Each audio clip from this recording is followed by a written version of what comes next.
தாமதத்தின் 12 ரகசியங்கள். இன்னைக்கு நம்ம தாமதத்தின் மகிமையை குறித்து பார்க்க போகிறோம். அதனுடைய 12 ரகசியங்களை நம்ம பார்க்க போகிறோம். ஆம் தேவ ஜனங்களே, கிறிஸ்தவர்கள் யாராக இருந்தாலும் இந்த தாமதம், இந்த டிலேன்னு சொல்லக்கூடிய இந்த ப்ராசஸை தாண்டி அவர்களால் முன்னேறவே முடியாது. அதனால் இந்த டிலே குறித்து, இந்த தாமதத்தை குறித்து ஒரு ஆழமான அனுபவ ரீதியான ரகசியங்களை நம்ம பார்க்க போகிறோம். வேதம் என்ன சொல்லுகிறது? தாமதத்தில் இருக்கிற மகிமை என்ன? தாமதத்துக்கு பின்னாடி இருக்கிற மாபெரும் ரகசியம் என்ன? நம்ம வாழ்க்கையில் எதை எடுத்தாலும் தாமதம் தாமதம் தாமதம், டிலே. இந்த டிலே எங்கேருந்துலாம் வருகிறது? பிசாசினிடம் இருந்து வருகிறதா, இல்லை தேவனிடத்திலிருந்து வருகிறதா, இல்லை நம்ம செய்கிற தவறினால் வருகிறதா என்றெல்லாம் நம்ம பார்க்க போகிறோம். விசேஷமாக 12 ரகசியங்களை பார்க்க போகிறோம். நீங்கள் ஆண்டோடைய பிள்ளைகள் ஆவிக்குரிய வாழ்க்கையில் முன்னேற நினைக்கிறீங்க, ஆனால் ஏதோ ஒரு விஷயங்களை தாமதப்படுத்திக்கிட்டு இருக்கு. ஏன் இந்த தாமதம்? ஒய் இஸ் திஸ் டிலே அப்படி நீங்கள் குழம்பி கொண்டு இருக்கலாம். உங்களை குழம்புகிறதை காட்டிலும், நீங்கள் குழம்பி இருக்கிறதை காட்டிலும் கர்த்தருடைய வார்த்தையை உணர்ந்து நீங்கள் வாழ்க்கையில் முன்னேற கர்த்தர் உங்களை அழைக்கிறார். அதற்காகவே ஆண்டவர் இந்த ஸ்பிரிச்சுவல் WF என்ற சேனலை தந்திருக்கிறார். அநேக ஆவிக்குரிய ரகசியங்களை பார்த்து கொண்டிருக்கிறோம். பல லட்சம் மக்களுக்கு இது உபயோகப்பட்டிருக்கிறது. வாங்க, இந்த சேனல் மூலமாக ஆண்டோடைய வார்த்தையை கேட்கலாம். நீங்கள் பார்த்து கொண்டிருக்கிறது ஸ்பிரிச்சுவல் WF என்ற ஆவிக்குரிய ரகசியங்களை வெளிப்படுத்தும் ஒரு நல்ல சேனல். வாங்க, இன்னைக்கு இந்த அருமையான தாமதத்தை குறித்து பார்க்கலாம். இன்னைக்கு இந்த அருமையான சப்ஜெக்ட் தாமதம் எல்லா கிறிஸ்தவர்களும் அறிந்து கொள்ள வேண்டிய விஷயம். நான் ஜபத்தில் இருக்கும் பொழுது இந்த தாமதத்தை குறித்து ஆண்டவர் உணர்த்தினார். இன்னைக்கு அநேகருடைய வாழ்க்கையில் தாமதம். ஒரு பொருளாதார விஷயத்தில் ஒரு தாமதம், ஊழியத்துக்குள்ளே வராங்கன்னா அதற்கு ஒரு தாமதம், செம்மையான கைடன்ஸ் இல்லை, யாருமே எனக்கு உதவி செய்யலை அப்படின்லாம் ஏங்கி கொண்டு இருக்கிறோம். தாமதம் தாமதம் தாமதம், delay and delay and delay, எப்பொழுதுமே தாமதம். படிப்பில் ஒரு தாமதம், வாலிப பிள்ளைகள் இன்றைக்கி டெஸ்ட் எழுதுகிறாங்க, ஃபெயில் ஆகுறாங்க, தாமதம். திருமண வாழ்க்கையில் தாமதம், குழந்தை இல்லாமை, குழந்தை பெறுகிறதுல ஒரு தாமதம், வீடு கட்டுறதுல ஒரு தாமதம். எந்த விஷயமா இருந்தாலும் சரி, ஆவிக்குரிய வாழ்க்கையில் உயரணும்னா அதுக்கு ஒரு தாமதம். இப்படி சொல்லிக்கொண்டே போகலாம். ஆனால் இந்த தாமதத்துக்கு ஒரு அருமையான ஒரு இன்ட்ரோ நீங்கள் பார்த்தீங்கன்னா, தாமதம் பற்றி வேதம் நிறைய சொல்லுகிறது. அதில் ஒரு சில வசனங்கள் சொல்லுகிறது தாமதம் ரொம்ப தேவையான விஷயம் என்று சொல்லுகிறது. தாமதத்தை குறித்து எச்சரிக்கிற சில வசனங்கள் இருக்குது. தாமதம் இல்லாமல் நம் வாழ்க்கை போகும் பொழுது வேதம் என்ன சொல்லுதுன்னா ஒரு எச்சரிப்பை தருகிறது. நீதிமொழிகள் 19 2வது வசனத்தினுடைய கடைசி பகுதி சொல்லுகிறது, கால் துரிதமானவன் தப்பி நடக்கிறான். கால் துரிதமானவன். இதே நீதிமொழிகள் சொல்லுகிறது, மனுஷனுக்கு செம்மையா தோன்றுகிற வழிகள் உண்டு, அதனுடைய முடிவு மரணம். அப்போ நம்ம ஏன் தாமதம்னு ஃபீல் பண்ணுறோன்னா, நம்ம நினச்சது நடக்கலை, நமக்கு தேவையானது வரலை, அதனால் நம்ம தாமதம் நினைக்கிறோம். ஆனால் வேதத்தினுடைய எல்லா பகுதியும் பார்க்கும் பொழுது தான் இந்த தாமதத்தினுடைய மகிமை எப்படி இருக்குது நீங்கள் பார்க்கலாம். என்னை பொறுத்தவரை இந்த தாமதம் சொல்லுகிறது அது அருமையான ஒரு கலவையாக இருக்கிறது. முன்னாடிலாம் கிரைண்டர் இருக்கும், அந்த கிரைண்டரில் மாவை தூக்கி போடுவாங்க, மாவுனுடைய மூலப்பொருளை தூக்கி போடுவாங்க, அரிசி, பருப்பு, தேவையான அந்த முழு உளுந்து, அரை உளுந்து, எதுனாலும் அந்த வயது முதிர்ந்தவர்கள் போடுவாங்க. நமக்கு அதை பற்றி தெரியாட்டியும் அதுக்குள்ளே போடுவாங்க. போடும் பொழுது அது முழுவதாக இருக்கும், அது மாவாக இருக்காது, அதில் தோசை செய்ய முடியாது. ஆனால் அதை கொஞ்ச நேரம் அப்படி அரைய விடுவாங்க. ஒரு அரை மணிக்கூர், 3/4 மணிக்கூர். அந்த மாவுனுடைய கணக்கை பொறுத்து எவ்வளோ தூரம், எவ்வளோ கிலோ போடுறாங்களோ அவ்வளோ தூரம் அந்த நேரத்துக்கு ஏற்றாக்கல அதை அரைய விடுவாங்க. அதை அரைஞ்சி வரும்பொழுது இடையில தண்ணி ஊற்றுவாங்க, தேவையான தண்ணியை ஊற்றுவாங்க. அது அப்படியே அரைஞ்சிக்கிட்டே இருக்கும். இந்த இட்லி கடையிலலாம் இட்லி வர்றதுக்கு முன்னாடி அந்த மாவு அரைக்கிற சென்டர் போனீங்கன்னா, அந்த வீடுகள் போனீங்கன்னா பார்க்கலாம், நிறைய பேரை மாவெல்லாம் பாக்கெட் பண்ணி விற்கிறாங்க. இவங்க வீடுகள்லாம் போனீங்கன்னா அந்த கிரைண்டர் சவுண்டு கேட்டுக்கிட்டே இருக்கும், ஜிகு ஜிகு ஜிகுன்னு சுற்றிக்கிட்டே இருக்கும். அங்கே பார்த்தீங்கன்னா அவங்க அப்படியே கிச்சனில் வேலை செஞ்சுக்கிட்டு இருப்பாங்க. பார்ப்பாங்க, ரெடி ஆகிட்டான்னு கையை விட்டு பார்ப்பாங்க, ரெடி ஆகிருக்காது. கொஞ்சம் தண்ணியை ஊற்றுவாங்க, அடுத்த ஒரு 10 நிமிஷம் கழித்து வருவாங்க, அப்பவும் பார்ப்பாங்க ரெடி ஆகிருக்காது, அப்போ கூட கொஞ்சம் தண்ணி ஊற்றுவாங்க, போவாங்க. இப்படியே செய்து கொண்டு இருப்பாங்க. ஒரு பக்கம் வரும் பொழுது, ஒரு பகுதி வரும் பொழுது, ஒரு நேரம் வரும் பொழுது அது செம்மையாக ஆயத்தமானவுடன் அப்படியே அந்த மெஷினை நிப்பாட்டிட்டு அந்த மாவை எடுத்துருவாங்க.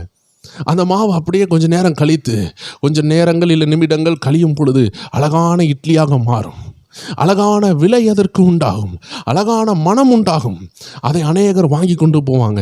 அழகான தோசை, ஸ்பெஷல் தோசை, பெரிய தோசை, கீ ரோஸ்ட்டு, நெய் ரோஸ்ட்டு, ஏகப்பட்ட மாடலான விதவிதமான தோசைகளும் அருமையான பண்டங்களும் அந்த மாவில் செய்யப்பட்டது. காரணம், அது காத்திருந்தது, கிரைண்டர்களுக்குள்ளாக அது காத்திருந்தது.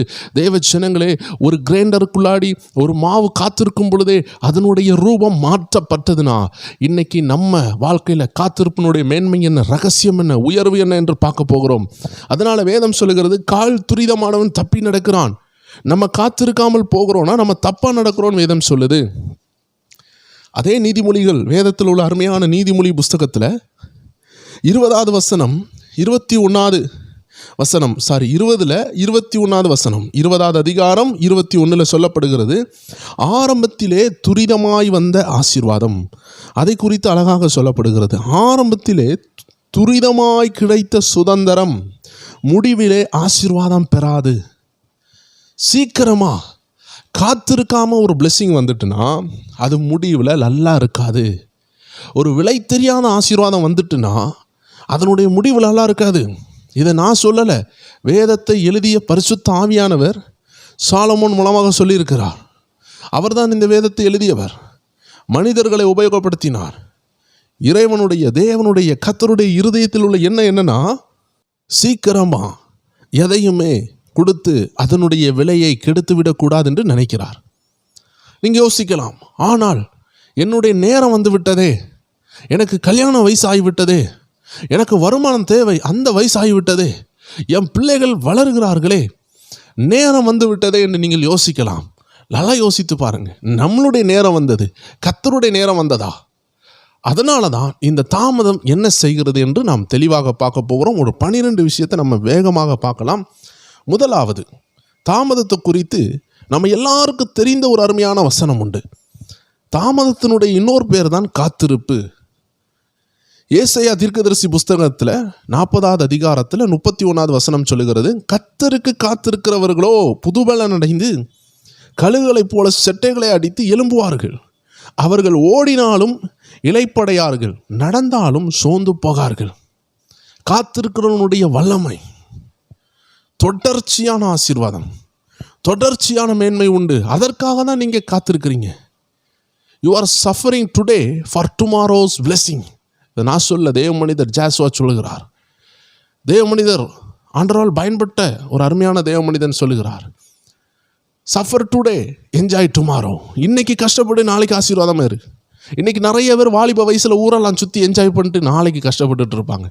பெட்டர் நம்ம இன்னைக்கு கஷ்டப்படுவோம், நாளைக்கு நல்லா இருப்போம். இதை தான் ஆண்டவர் சொல்லுகிறார். இன்னைக்கு காத்துரு, நாளைக்கு சந்தோஷமா இரு. இன்னைக்கு ஆயத்தப்படு, நாளைக்கு ஆசீர்வாதமா இரு. இன்னைக்கு பரிசுத்தமா இரு, நாளைக்கு அற்புதத்தை பெற்றுக்கொள். இன்னைக்கு ஜெபம் பண்ணு, நாளைக்கு எழும்பி பிரகாசி. இன்னைக்கு கர்த்தர் சமூகத்தில் கடை, நாளைக்கு சிங்கம் போல கர்ஜித்துக்கொள். ஆனால் நம்ம இன்னைக்கு என்ன செய்வோம்? எல்லாமே பெற்றுக்கொள்ளணும்னு நினைக்கிறோம்.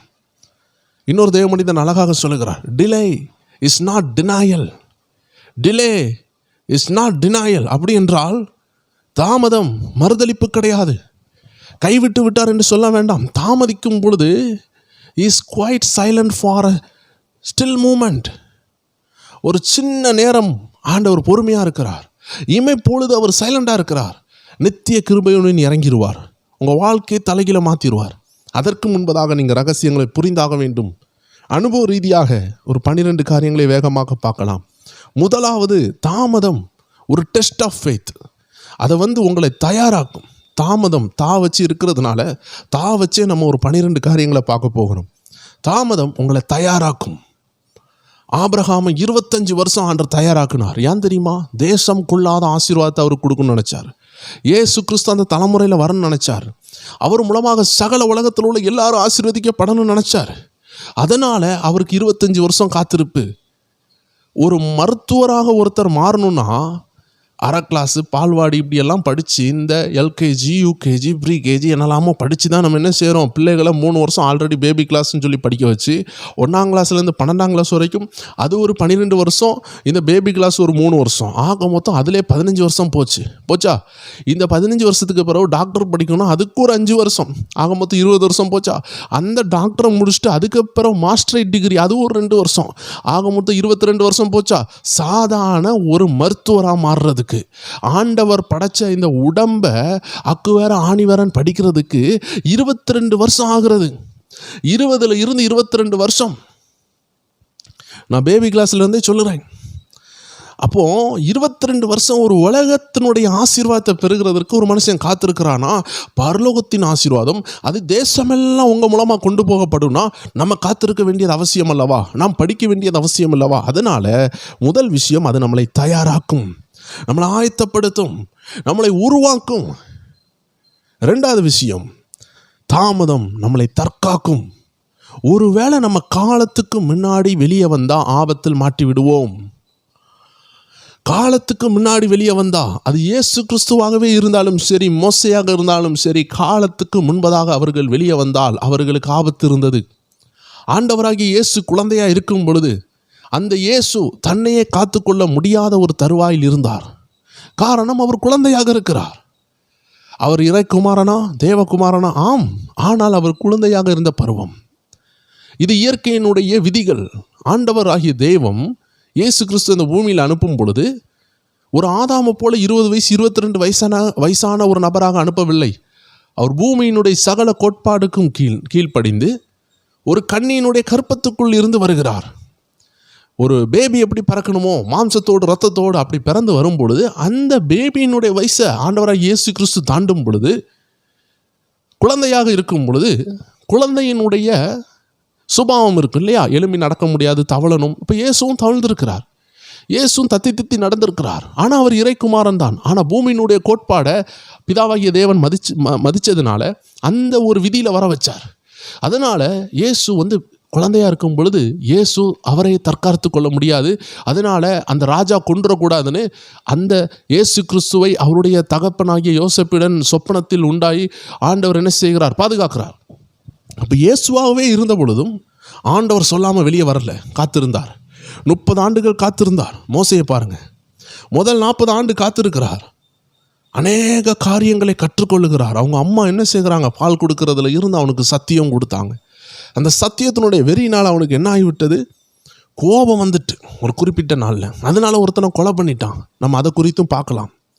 அப்போ முதல்ல நம்மளை தயாராக்குது, 2வது நம்மளை தற்காக்குது. ஏன்னா நம்ம காலத்துக்கு முன்னாடி வெளியே வந்துட்டு ஆபத்து. ஒரு குழந்தை எடுத்துக்கொள்ளுங்க, அது அம்மாவுடைய கற்பத்தில் உருவாகும் பொழுது 9 மாதம் அதுக்கு டைமு. அது 6 மாதத்தில் வெளியே வந்துச்சுன்னா அது அன்டைம் பர்த்ன்னு சொல்லுவாங்க, அன்டைம்லி பர்த், ப்ரீமெச்சுவர் பர்த்ன்னு சொல்லுவாங்க. காலத்துக்கு முன்னாடி பிறந்துட்டு 5 மாதம் 6 மாதத்துலலாம், இந்த 6.5 மாதம் 7 மாதத்தில் பிறக்கிற பிள்ளைகளுக்கு சில நேரம் பிரெயின், கிட்னி, ஹார்ட்டெல்லாம் ஒழுங்காக வளர்ந்துருக்காது. அது மறித்து கூட போயிடும். அதை போயிட்டு ரொம்ப கேர்ஃபுல்லாக வச்சுருப்பாங்க. நான் அப்படிப்பட்ட பிள்ளைகளை நேராக போய் பார்த்துருக்குறேன். இந்த NICU அப்படின்னு சொல்லக்கூடிய ஏதோ ஒரு இதில் வச்சுருந்தாங்க. அப்போ பாருங்கள், அவர்களை அந்த சேஃப்டியான ஒரு இடத்துல வச்சுருக்கிறாங்க. ஏன்னா அவர்கள் காலத்துக்கு முன்னாடி பிறந்துட்டாங்க. அவர்களுக்கு ஒரு மெஷினுக்குள்ளே வைத்திருக்கிறாங்க. எப்போனாலும் என்ன ஆபத்துனாலும் வரலாம். ஆண்டவர் கிருபை இருந்தால் உயிர் வரலாம். அப்போ காலத்துக்கு முன்னாடி எது நடந்தாலும் ஆபத்து. ஒரு சின்ன பிள்ளை எடுத்து 8 வயசில் கட்டி கொடுக்க முடியுமா? ஒரு பொம்பளை பிள்ளை எடுத்து 8 வயசு கட்டி கொடுத்தா அதுக்கு அந்த வளர்ச்சி இருக்காது. இதே போல தான் தேவ ஜனங்களே, நம்ம வாழ்க்கையில் காத்திருப்பு என்பது ஆண்டவருடைய சித்தமாக இருக்கிறது. அதில் தான் அது நம்மளை தற்காக்குது, நம்மளை பாதுகாக்குது. அப்போ ஆண்டவர் நம்மளை காத்திருக்க வைத்திருக்காருன்னா நம்மளே பாதுகாக்கிறார். நம்ம ஆபத்தில் மாட்டிக்கிடக்கூடாது.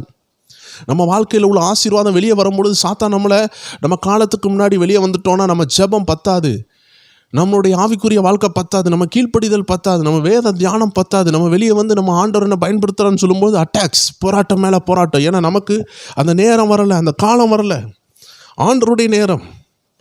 அதில் தான் நம்ம வெளியே வரணும். 3வது காரியம், அது நம்மளை தகுதிப்படுத்தும், நம்மளை வணையும், நம்மளை உருவாக்கும். ஆண்டவருக்கு ஏற்ற மாதிரி வணையும், ஆண்டவருடைய சித்தத்தின்படி வணையும். காத்திருக்கிற நேரத்தில் தான் அநேக ரகசியங்களை நம்ம கர்த்தர்கிட்ட பெற்றுக்கொள்ள முடியும். அண்ணால பாருங்க, காத்திருக்கிறாங்க. அந்த காத்திருப்பில் தான் அவங்களுக்கு என்ன உண்டாகுது? தகுதிப்படுத்தப்படுகிறாங்க. பிள்ளை இல்லையேன்னு உடைக்கப்படும் பொழுது தான் பிள்ளை ஆண்டருக்காக கொடுக்கக்கூடிய ஒரு தருவாயாக மாறுகிறது. நாலாவதாக, தயவு பாராட்டும். காத்திருக்கிறவங்க மேலே எல்லாருக்கும் ஒரு பரிதாபம் வரும். விசேஷமாக ஆண்டவருக்கு, என் பிள்ளை காத்திருக்குதே, என் பிள்ளையை உயர்த்தணும்னு ஆண்டவரே என்ன செய்வார்? உங்களுக்கு ஒரு தயவை பாராட்டுவார். இந்த காத்திருக்கிற நேரத்தில் தான் என்ன நடக்கும்னா தேவஜனங்களே, 5வது விஷயம் பார்த்தோம், தயவு பாராட்டப்படும். 6வது விஷயம், தரிசனம் தருவார், திட்டம் தருவார், சொப்பனங்கள் உருவாகும். காத்திருக்கிற நேரம் ஆவிக்குரிய வாழ்க்கை செம்மையாக வளரும். எல்லா ஆசீர்வாதம் இருக்கும் பொழுது நம்மளால் வளர முடியாது. நம்ம இன்றைக்கி ஆண்டவராக இயேசு கிறிஸ்து அதிகமாக தேடின ஒரு நோக்கம் என்னன்னு பார்த்தீங்கன்னா, நிறைய உபத்திரவத்தினால, நிறைய பாடுகள்னால நம்ம ஆண்டவரை அதிகமாக தேடி இருப்போம். வியாதி இருந்ததுனால தேடி இருப்போம், கடன் இருந்ததுனால தேடி இருப்போம். எல்லாம் லக்ஸுரியஸாக இருக்கும் பொழுது நீங்கள் யோசிப்பீங்க, எனக்கு எதுக்கு ஆண்டவர் தேவை, எனக்கு தான் எல்லாமே இருக்குதே. நிறைய பேர் இப்படி தப்பாக யோசிக்கிறாங்க. நமக்கு எல்லாமே இருந்தும் இல்லாத நிறைய விஷயம் இருக்குது. அதில் முதல் ஒன்று ரட்சிப்பு, பாவ மன்னிப்பு, நித்திய ராஜ்யம், நித்திய வசனங்கள், ஆவிக்குரிய உணவு, பரிசுத்த ஆவியானவர், அபிஷேகம், ஆவிக்குரிய உறவுகள், திருவிருந்து, இது எல்லாம் நம்ம அனுபவிக்காமல் இருக்கிறோம். தேவனுடைய பிள்ளையாக மாறாமல் இருக்கிறோம். வீடு பங்களா இதெல்லாம் ஒரு விஷயமே கிடையாது. ஆண்டவராகிய இயேசு கிறிஸ்து வந்ததுக்கு காரணம், முதல்ல உங்கள் பாவத்தை மன்னித்து பரலோகத்துக்கு கொண்டு போகணும். ஆண்டவராகிய இயேசு கிறிஸ்து இந்த உலகத்தில் உள்ள ஆசீர்வாதங்களை தரமாட்டார் நான் சொல்ல வரவில்லை. அதை தர்றதுக்கு அவர் வந்தாருன்னு நான் சொல்லலை. அது முக்கியம் கிடையாது. முக்கியமானது உங்கள் ரட்சிப்பு. ஏன்னா நீங்கள் என்னைக்குனாலும் மறிச்சு போகலாம். யாராவது சொல்ல முடியுமா, நான் இத்தனாம் தேதி 90 வயசில் தான் மறிப்பேன்னு சொல்ல முடியுமா? 100 வயசில் தான் மறிப்பேன்னு சொல்ல முடியுமா? இல்லை, இன்றைக்கி மரணம் எப்போனாலும் வரணும். அந்த மரணம் வரும்பொழுது உங்கள் வீடு இருக்குது, ஆனால் ரட்சிப்பு இல்லைன்னா என்ன செய்வீங்க? ஆண்டவராக இயேசு கிறிஸ்து வீடு தந்துட்டார், ஆனால் உங்கள் பாவத்தை மன்னிக்கலைன்னா நீங்கள் நரகத்துக்கு போயிடுவீங்க. அப்போ ஆண்டவருடைய முக்கிய திட்டமே உங்களை அவர் ரத்தத்தினால் கழுவணும். அதனால் இந்த உபத்திரவத்தில் தரிசனம் தருவார். தரிசனம் மீன்ஸ் இந்த சென்ஸ், அது எப்படி நீங்கள் புரிந்து கொள்ளலாம்னா, திட்டங்கள் தருவார். இந்த காத்திருக்கும் பொழுது தான் நிறைய பேருக்கு ஊழியம் பிறக்கும். அண்ணால் பாருங்கள், காத்திருக்கும் பொழுது தான் தீர்க்க தரிசனத்தை கொண்டு வருகிற தீர்க்கதரிசியை எழுப்புகிறதுக்குள்ள தரிசனம் உண்டானது. மோசே பாருங்கள், 40 வருஷம் காத்திருக்கிறாரு மலையில். அந்த மலையில் தான் ஒரு தரிசனம் உண்டாகுது. ஆண்டவரை முகமுகமாக தரிசிக்கிறார் அந்த முட்செடியில். அப்போ காத்திருப்பு தரிசனங்களை கொண்டு வரும். 7வது விஷயம், காத்திருப்பு தீவிரப்படுத்தும். மோசை எடுத்துக்கொள்ளுங்க, அவர் அரண்மனையில் இருக்கும் பொழுது அம்மாவுடைய வார்த்தையெல்லாம் கேட்டு உபதேசத்தெல்லாம் கேட்டு வளர்ந்துருப்பார். அதுதான் தான் சொந்த தாயின்னு தெரிஞ்சிருக்கும். கஷ்டப்பட்டு கொண்டிருக்கிறவர் தன்னுடைய சகோதரர்கள் இஸ்ரவேல் ஜனங்கள் அடிமையாக இருக்கிறாங்க என்று உணர்ந்திருப்பார். ஆனால் ஆண்டவருக்கு காத்திருக்காம, ஆண்டவருடைய நேரம் வராமல், ஆண்டவர் அனுப்பாமல் அவர் வேகமாக வந்து தன்னுடைய பலத்தில் அந்த ஜனங்களை காத்துக்கொள்ளலான்னு நினைக்கும் பொழுது, தப்புவிக்கலான்னு நினைக்கும் பொழுது அவர் ஒரு கொலையை பண்ணிவிட்டார். அதனால தான், அந்த கொலை நடந்ததுனால தான் அந்த ஊரை விட்டே தப்பி ஓடினார். தரிசனம் இல்லைன்னா தீவிரம் வந்து ஆபத்தாக மாறிடும். அதனால தான் நம்ம வாசித்தோம் நீதிமொழிகள் 19 கால் துரிதமானவன் தப்பி நடக்கிறான், 2வது வசனத்தினுடைய 2வது பகுதி. அப்போ மோசைக்கு வந்து அம்மாவுடைய சத்தியம் கிடச்சிருந்துச்சு, ஆனால் ஆண்டவர் போமகனே என்று சொல்லவில்லை. காலம் வரவில்லை. காலம் வராததுக்கு முன்னாடி இஸ்ரவேல் ஜனங்களை காப்பாற்றலான்னு நினைக்கும் பொழுது, ஒரு முயற்சி அவர் செய்த பொழுது அவர் போய் கொலை பண்ணிட்டார். தீவிரம் நல்லது தான், ஆனால் அந்த தீவிரம் தேவனிடத்திலிருந்து வரணும். காத்திருக்கும் பொழுது கர்த்தர் நம்மளை தீவிரப்படுத்துவார். அந்த தீவிரம் தாமதத்தில் தான் வரும், காத்திருப்பில் தான் வரும். அப்போ 7வது விஷயம், ஆண்டவர் தீவிரப்படுத்துவார். மோசையினுடைய வாழ்க்கையை 40 வருஷங்களாக எடுத்துக்கொள்ளலாம். முதல் 40 வருஷம் அரசாங்கத்தில் ராஜ்யத்துக்குள்ளே இருந்தார். அங்கேயும் கர்த்தருடைய வசனங்களெல்லாம் கேட்டு அவர் தீவிரப்பட்டு வந்த பொழுது தான் கொலையை பண்ணிட்டு ஒரு 40 வருஷம் வனாந்திரத்தில் கிடக்காரு. அந்த 2வது 40 வருஷம் யாருமே இல்லை, கர்த்தர் அவரை உருவாக்குகிறார். ஆடுகளை மேய்த்து தாழ்மையை உண்டாக்குகிறார். அதாவது தேவ ஜனங்களே, நான் 4வது ஒரு விஷயம் சொல்ல மறந்துட்டேன். அதுதான் தாழ்மை தரும் அபிஷேகம். அதாவது இந்த காத்திருக்கும் பொழுது நம்ம மேலே உள்ள அழைப்பு நமக்கு தாழ்மையை தரும். நான் வேகமாக வந்ததில் இந்த 4வது விஷயம் நம்ம தவற விட்டுட்டோம். இந்த 4வது விஷயம் தான் தாழ்மை தரும். நம்ம காத்திருக்கும் பொழுது தாழ்மை வரும். நமக்கு கூட படித்தவங்க நம்மளை காட்டிலும் முன்னேறிட்டு இருப்பாங்க. நம்மளை காட்டிலும் ஆவிக்குரிய வாழ்க்கையில் பிறகு வந்தவங்க முன்னேறிட்டு இருப்பாங்க. நம்ம உட்காந்து பார்த்துக்கிட்டு இருப்போம். அப்போ ஆண்டவர் நமக்கு சொல்லித்தரார் தாழ்மை, எல்லாரையும் நேசி, அப்படி நமக்கு ஒரு நல்ல சப்ஜெக்ட் சொல்லித்தராரு. நமக்கு பிற வந்தவங்க 10 வருஷத்துக்கு பிற வந்தவங்க முன்னேறி போயிட்டு இருப்பாங்க.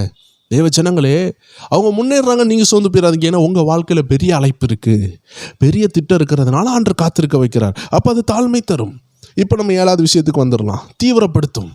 அப்போ மோசைக்கு 3 செக்ஷன் இருந்தது. முதல் 40 வருஷம் அரசாங்கத்துக்குள்ளாடி, 2வது 40 வருஷம் ஆடு மேய்க்கிறதுல, 3வது 40 வருஷம் ஆண்டவரோடும் ஆத்துமாக்களோடும். அரசாங்கம், ஆடுகள், ஆண்டவரும் ஆத்மா, இதுதான் 3 செக்ஷன். இந்த 3வது செக்ஷனில் தான் அவர் ஆண்டவருக்காக ஊழியம் செய்தார். முதல் செக்ஷனில் தீவிரப்பட்டார், அது மாம்சத்தில் உள்ள தீவிரம். 2வது செக்ஷனில் ஆண்டவர் தாழ்மையை கற்றுக் கொடுத்தார். நான் சொன்னேன்ல, 4வது காரியம் என்ன தியானித்தோம்? தாமதம் தாழ்மையை தரும். அந்த தாமதத்தை தான் இந்த 7வது விஷயத்தில் பார்த்து கொண்டு இருக்கிறோம். தாழ்மையை உண்டாக்குது. 40 வருஷம் வனாந்தரத்தில் ஆடு இங்கே வானா இங்கே வராது, அங்கே போகும். அப்போ தாழ்மையை கற்றுக்கொண்டார். அந்த நேரத்தில் தான் அவருக்கு ஒரு தீவிரம் எப்படி வந்துச்சு? தரிசனம் வருது. அந்த காட்டினுடைய அந்த இடத்துல ஒரு அருமையான தரிசனத்தை, காட்சியை பார்க்குறார். அதற்கு பிறகு ஆண்டவர் தீவிரப்படுத்தினார், மகனே நீ போ. அந்த நேரம் அவர் ஸ்லோவாயிட்டார். ஆண்டவரே நான் திக்குனா உடையவன், ஆண்டவரே நான் அப்படி. ஆரம்பத்தில் அவர் தீவிரப்பட்டார், ஆனால் ஆண்டவர் சொல்லும் பொழுது இவர் தாமதம் ஆகிட்டார், ஆண்டவர் தீவிரப்படுத்துகிறாரு. அதனால் வாழ்க்கையில் தாமதமாக இருக்கும் பொழுது ஆண்டவர் நம்மளை தீவிரப்படுத்துவார், அது ஆசீர்வாதமாய் மாறும். ஆண்டவர் கொண்டு சென்ற பொழுது மந்திரவாதிகள் அடங்கினார்கள், வாதைகள் வந்தது, இஸ்ரவேல் ஜனங்கள் வெளியே வந்தார்கள். இப்போ ஆண்டவர் நம்மளை தீவிரப்படுத்துவார் காத்திருக்கும் பொழுது. 8வது காரியம், தடைகளை தகர்த்தெறியும். தடைகள், 25 வருஷம் குழந்தை இல்லாமல் ஆபிரகாம் இருந்தார். அந்த காத்திருப்பு முடியும் பொழுது தடைகள் தகர்ந்தது. அன்னாளுக்கு குழந்தை இல்லாமல் இருந்தது, காத்திருந்ததுனால தடைகள் தகர்ந்தது. பவுலும் சீலாவும் சிறையிருப்புக்குள்ளே காத்திருந்தாங்க, தடைகள் தகர்ந்தது. பேதுரு ஒரு சிறைச்சாலைக்குள்ளே காத்திருந்தார், தடைகள் தகர்ந்தது. எரிகோ என்ற மதில் தகர்ந்தது. தேவ ஜனங்களுக்கு விரோதமானதெல்லாம் தகரும், காத்திருந்தா தகரும். ஏன் தெரியுமா? பிசாசு போய் சொல்லுவான், ஆண்டவரே நீர் எப்படி உங்கள் பிள்ளைக்கு உதவி செய்யலாம்? அப்போ ஆண்டு சொல்வார், பார் என் பிள்ளை காத்திருந்தாள், பார் என் பிள்ளை உத்தரத்தில் காத்திருந்தாள், நான் செய்வேன், நீ தடை பண்ண முடியாதுன்னு சொல்லுவார். ஆனால் நம்ம காத்திருக்கலைன்னா ஆண்டவர் செய்யும் பொழுது பிசாசு போய் கேட்பான், அவன் என்ன செய்தா, அவன் என்ன பெரிய உத்தமியா, அவன் உத்தமனா அப்படின்னு கேட்கும் பொழுது ஆண்டவர் ஒன்றும் சொல்ல முடியாது. அதனால ஆண்டவர் நம்மளை காத்திருக்க வைப்பார். தடைகளை தகர்க்கும் தாமதம். 9வது விஷயம், தன்னம்பிக்கை தரும். இவ்வளோ நாள் காத்திருந்து காத்திருந்து காத்திருந்து தன்னம்பிக்கை, வசனத்துக்கு மேலே ஒரு நம்பிக்கை நம்மளே என்ன செய்யும், அப்படி நம்பிக்கைகளை கொண்டு வரும். நிறைய நாள் இல்லை இல்லை இல்லைன்னு வரும் பொழுது கர்த்தர் மேலே நம்பிக்கை பெருகும். உலகம் 1000 சொன்னாலும் நம்ம நம்பிக்கையை நம்ம இழக்க மாட்டோம். 10வது விஷயம், தரமானதை தரும்.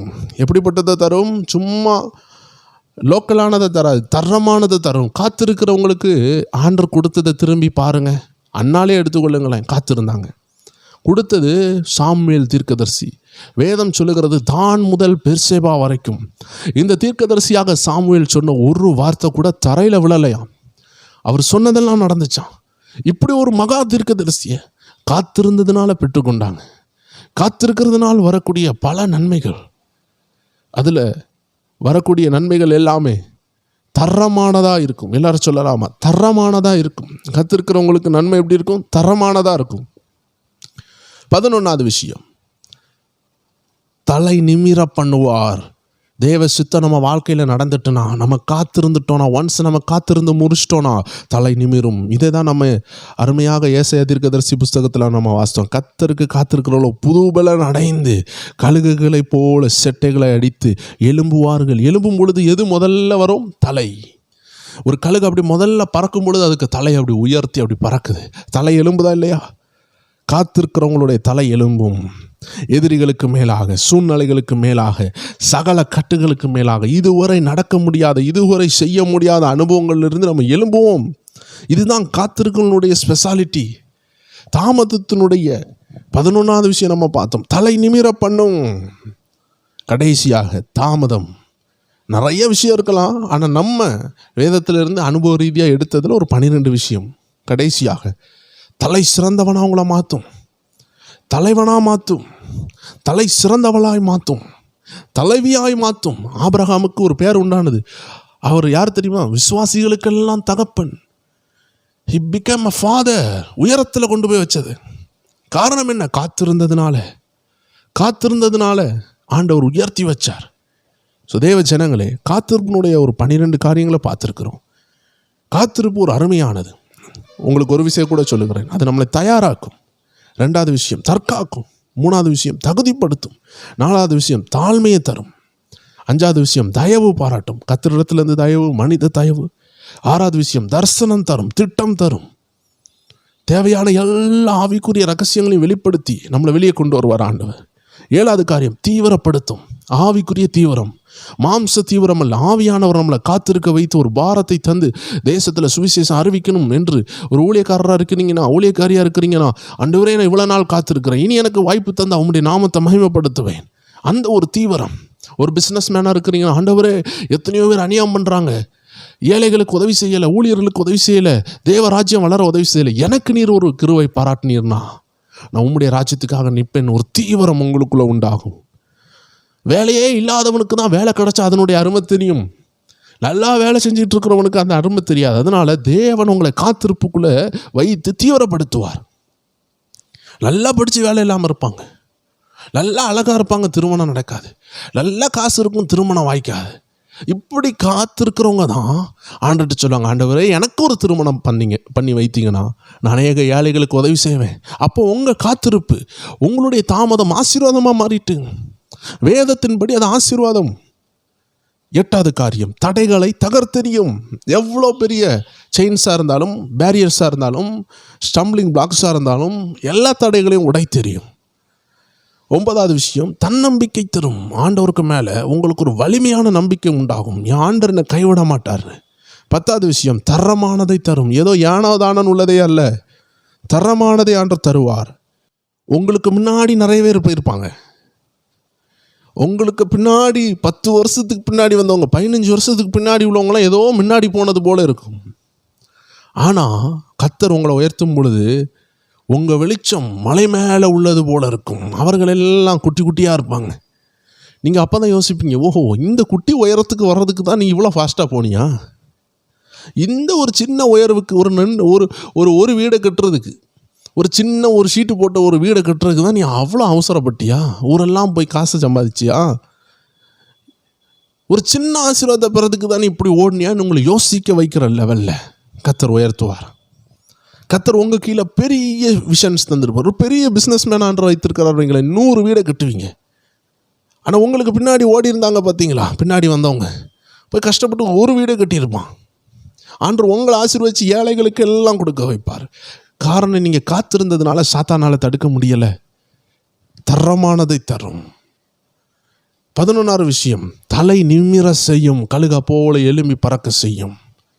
கடைசியாக தலைவனாகவே மாற்றும். ஆண்டவருடைய சந்நிதியில் ஆண்டவர் உங்களை ஒரு குட்டி தலைவனாக, ஒரு தலைவியாக, தலை சிறந்தவளாக உங்களை ஆசீர்வதிப்பார். இன்றைக்கி இந்த காத்திருப்பை குறித்து அநேக காரியங்களை நம்ம பார்த்துருக்குறோம். ஆக மொத்தம் சொல்லப்போனால் காத்திருப்பு ரொம்ப ஆச்சரியமானது, ரொம்ப அற்புதமானது. நான் எப்பவும் சொல்லுகிற ஒரு அருமையான சாட்சி உண்டு. நிறைய நேரம் நமக்கு ஆசீர்வாதம் தடையாகும் பொழுது நம்ம கவலையோடு இருப்போம். இந்த யானை குட்டி போடும் பொழுது 1 வருஷம் தாண்டிடுமா. 1 வருஷத்துலேருந்து 2 வருஷத்துக்குள்ளே ஆகுதுன்னு வைங்களேன். மற்ற மிருகங்கள் எல்லாம் சீக்கிரமாக குட்டி போடும். குட்டி போடும்போது நிறைய குட்டி போடும். மற்ற மிருகங்கள் எல்லாம் யானையை பார்த்து சொல்லும், ஆமாம் இதுவும் ப்ரெக்னெண்ட்டாக இருக்குது, 1.5 வருஷம் ஆகுது, என்னத்தவா அப்படின்னு கிண்டல் அடிச்சிட்ருக்கும். அந்த அருமையான கதையில் பார்த்தீங்கன்னா எல்லா மிருகங்களும் சீக்கிரம் போடும். யானையெல்லாம் பரியாசம் பண்ணுச்சு. ஆனால் யானை 1.5 வருஷம் 2 வருஷம் கழித்து ஒரு குட்டியை போடுது. 9 மாதத்தில் எல்லாம் குட்டி வருதுன்னா 5 மாதத்தில் 3 மாதத்துலலாம் மிருகங்கள் குட்டி போடும் பொழுது இவர் மட்டும் 18 மாதம் நினைக்கிறேன், இவ்வளோ நாள் கழித்து ஒரு குட்டியை போடும் பொழுது எல்லா காடுமே அதிர்ற லெவலில் ஒரு குட்டியை போடுமா. எல்லா மிருகங்களும் பார்க்குமா, என்னப்பா இது இவ்வளோ ஒரு அருமையான ஒரு பயங்கரமான ஒரு குட்டியை போட்டிருக்கு. அதுக்காக தான் அவ்வளோ காத்திருப்பு. நம்ம எவ்வளோ காத்திருக்கிறோமோ அவ்வளோ பெரிய உயர்வு இருக்குது தேவச்சனமே. இன்னும் நம்ம சொல்லலாம், ஒரு வில்லு எடுத்து வில்லை எவ்வளோ தூரம் பின்னாடி இழுக்காங்களோ அவ்வளோ தூரம் முன்னாடி போகும். ஒரு புலி எவ்வளோ தூரம் பதுங்குதோ அவ்வளோ தூரம் பாயும். அதே போல தான் ஆண்டவர் உங்களை பதுக்கி வைக்கிறாருன்னா உங்களை பாய வைப்பார். இதுதான் தாமதம். தாமதம் இல்லாமல் நம்ம உருவாக முடியாது. தாமதத்தில் இருந்தால் தான் நம்ம உருவாகுவோம், சூப்பராக எழும்புவோம், நமக்குள்ள குவாலிட்டியான கேரக்டர் வரும், கர்த்தருக்கு பிரியமானவங்களாக இருப்போம், தேவ சித்தத்தை செய்வோம், நம்ம சொந்த இஷ்டத்தை செய்ய மாட்டோம். அதற்காகவே ஆண்டவர் நம்மளை காத்திருக்க வைக்கிறாரு. அதனால் தாமதம் ரொம்ப ஆசீர்வாதமானது. இதே நேரம் நான் 3 விஷயம் சொல்லியிருந்தேன். தாமதம் கர்த்தரிடத்திலிருந்து வந்த ஆசீர்வாதம், பிசாசினிடத்திலிருந்து சில தாமதம் வரும். அதை தான் இன்றைக்கி நிறைய சபையில் நம்ம பார்க்குறோம். கட்டு உடையட்டும், வருமான கட்டு உடையட்டும், நம்ம நிறைய பேர் ஜெபிச்சுட்டு இருப்பாங்க. வீடு கட்டக்கூடிய கட்டு உடையட்டும், மில்லிசுனியா கட்டு உடையட்டும். அப்போ பிசாசும் சில நேரம் தாமதம் தருகிறான்.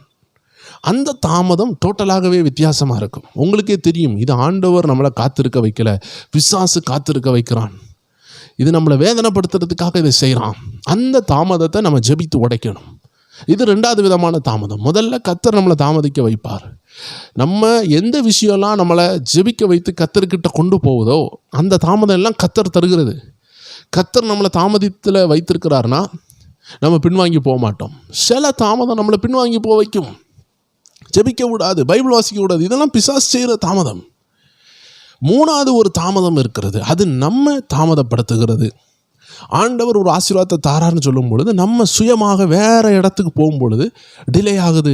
ஆசீர்வாதம் டிலே ஆகுது, தாமதப்படுது. நம்ம பாவத்திலே இருக்கும் பொழுது, பாவத்தை செய்யும் பொழுது நம்ம ஆசீர்வாதத்தை நம்மளே டிலே பண்ணுகிறோம். அதனால் 3 விதத்தில் தாமதங்கள் வரலாம். கர்த்தரிடத்துலேருந்து வரலாம், பிசாசினிடத்துலேருந்து வரலாம், நம்மளே நம்ம தாமதப்படுத்தலாம். அந்த தாமதத்தை நாம் படுத்தாமல் பிசாசினுடைய தாமதங்களை உடைத்தெறிந்து கர்த்தர் தாமதப்படுத்துகிற இடத்துல நம்ம உட்கார்ந்திருந்து அங்கே நம்ம என்ன செய்யணும்? அமர்ந்திருந்து அவரே தேவன் என்று அறிந்து கொள்ளணும் என்று வேதம் சொல்லுகிறது. சங்கீதம் 37:3 சொல்லுகிறது, கர்த்தரை நம்பி நன்மை செய், தேசத்தில் குடியிருந்து சத்தியத்தை மேய்ந்து கொள். தேசத்தில் குடியிருக்கணும். ஆண்டவர் சில நேரம் சிலதை தராமல் வச்சிருக்கலாம். அதனால் அந்த நேரம் அமர்ந்திருந்து அவரே தேவன் என்று கண்டுகொள்ளணும். கர்த்தரை நம்பி நன்மை செய்து தேசத்தில் குடியிருந்து சத்தியத்தை மேய்ந்து கொள்ளணும். அப்போ நம்ம காத்திருக்கிற நேரம் சத்தியத்தை படிக்கிற நேரம், பொறுமை நேரம், சத்தியம் படிக்கிற நேரம், உபதேசம் படிக்கிற நேரம், ஜெபிக்கிற நேரம். இதுதான் எழுப்புதலாக மாறும்.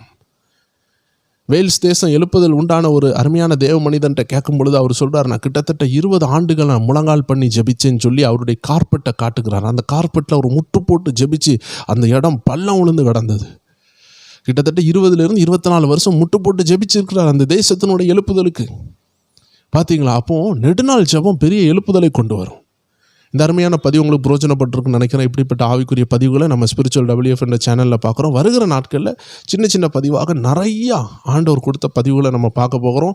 ஆண்டோடைய சித்தமானால் கடந்த நாட்களில் ஆண்டவர் இடைப்பட்ட அநேக பதிவுகளை உங்களோடு நான் ரீஷேர் பண்ண போகிறேன். தேவச்சனங்கள் இணைந்திருங்க. நம்ம ஸ்பிரிச்சுவல் WF என்ற வாட்ஸ்அப் சேனலில் இணைந்திருங்க. அப்போ தான் நம்ம போடுகிற எல்லா வீடியோட லிங்க் உங்களுக்கு தெளிவாக வரும். பிரோஜனமாக இருந்தால் அநேகருக்கு பகிருங்க. வேறு வீடியோவில் உங்களை சந்திக்கலாம். God bless you.